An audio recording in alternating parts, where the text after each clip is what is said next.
This year's motto is about working smarter and not harder. And on today's video, I'm going to be showing you how I plan on producing more content, maximizing my content efforts while creating less content myself. So let's get started. Hey there, I'm Juan and welcome back to IG Creator Academy's YouTube channel where I share my best tips, tricks, and learnings from my 10 years of experience as a content creator turned business owner to help you grow and monetize your social media presence easy and fast. We're living in a fast-paced era for content creators where we are forced to create high quality content in higher volumes in order to stay relevant and to stay competitive against others. And you probably know well that planning in advance is key for any creator, any entrepreneur, any small business owner looking to succeed on social media and growing their brand and business. Thankfully for us, there are so many tools that allow you to plan in advance, schedule your content, and stay on top of your content efforts. I've tried many of them and literally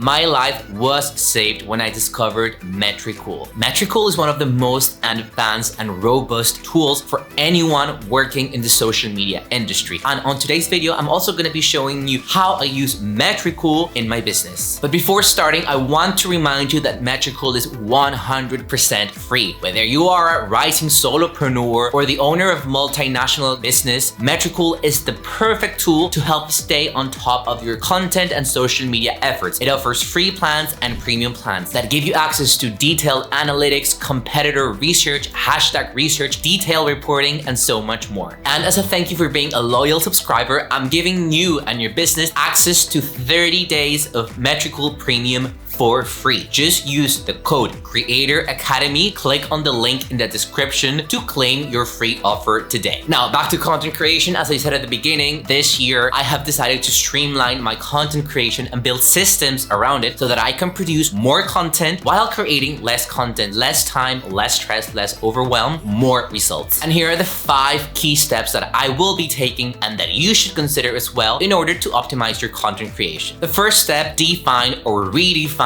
your content pillars. Content pillars are content categories or buckets that you will consistently talk about and amplify on social media. So these topics have to be designed with your ideal audience in mind and taking into consideration their biggest fears, goals, desires, complaints, etc. Let's take a look at my content pillars. My content pillar number 1 is Instagram growth strategy, because I know that absolutely everyone in my audience is struggling with Instagram growth. Content pillar number 2 is social media monetization, because I know that the vast majority of people in my audience are looking to earn money to monetize their social media presence. Content pillar number 3 is mindset, because I know as an entrepreneur, small business owner, solopreneur, I know that mindset is the key pillar for any success. And I have struggled with mindset myself, and I know that a lot of people struggle with that as well. And content pillar number 4 is life of an entrepreneur and content creator, because this will help me establish and build my personal brand while strengthening that connections with my audience. Once you're clear about your content pillars, finding content ideas for each category becomes much easier. You just stick to that and voila. So step number 2 is to create macro and evergreen pieces of content. Macro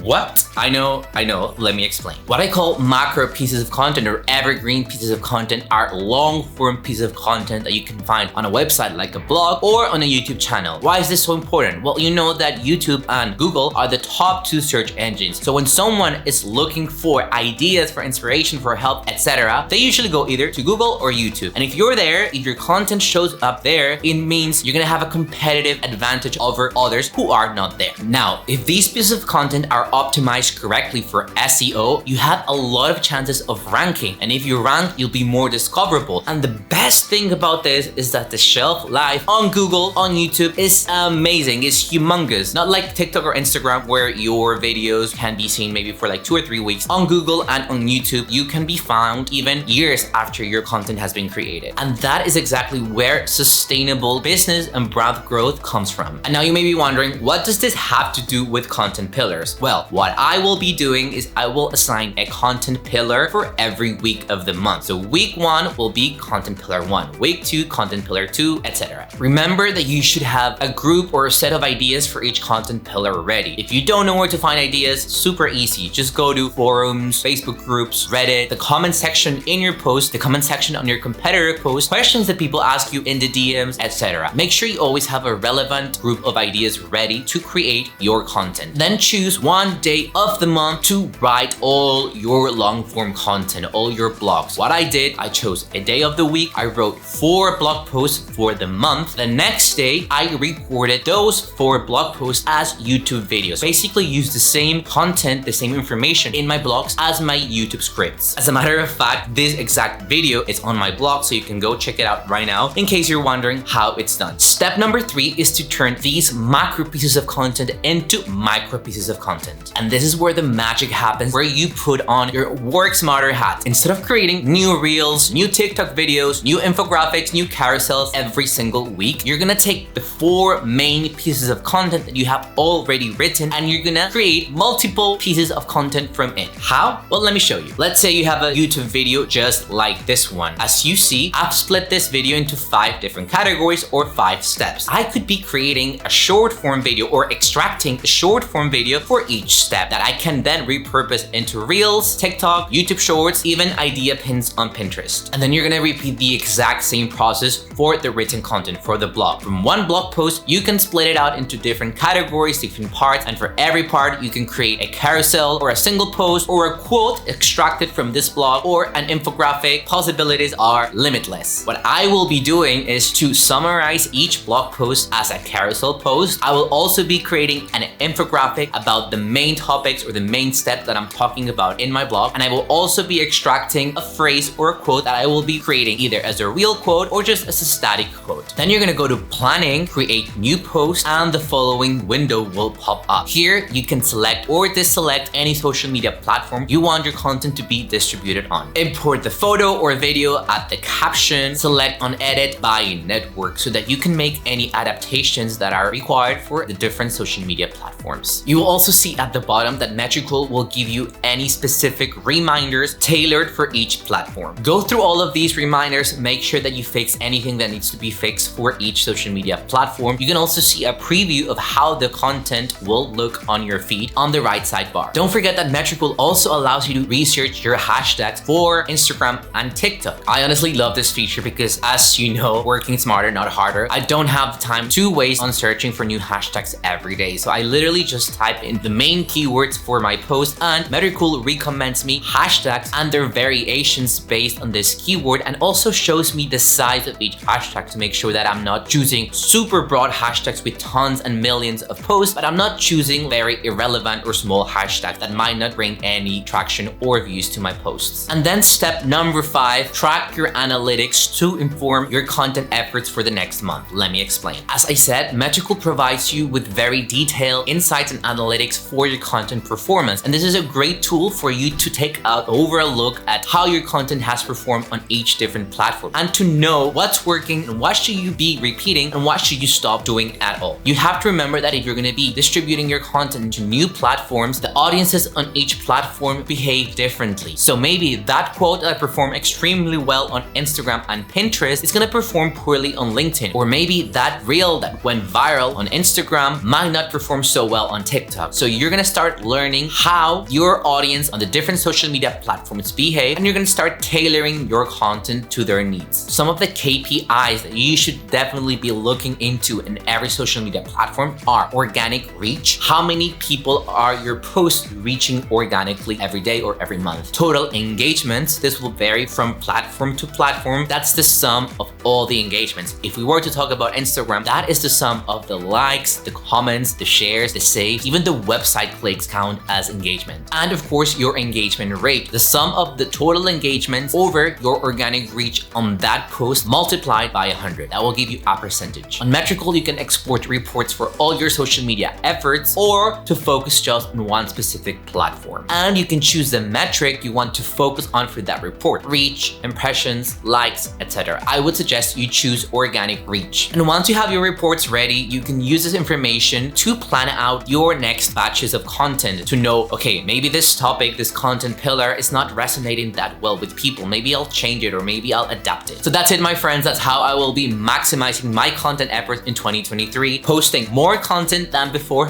while creating less content. And you know, I've said this multiple times, competition is higher than ever. If you really want to succeed as a creator, entrepreneur, or small business owner in the social media space, you have to diversify your presence. That's why this formula that I've just shared with you today is so valuable, because it's going to help you save time, avoid stress, avoid hassles and overwhelm while being present in all the social media platforms where your audiences could be. Let me know in the comments if you're going to be using this framework. Don't forget to like if you learned something new. And if you're new here, don't forget to subscribe for more social media tips and advice for content creators and entrepreneurs. See ya.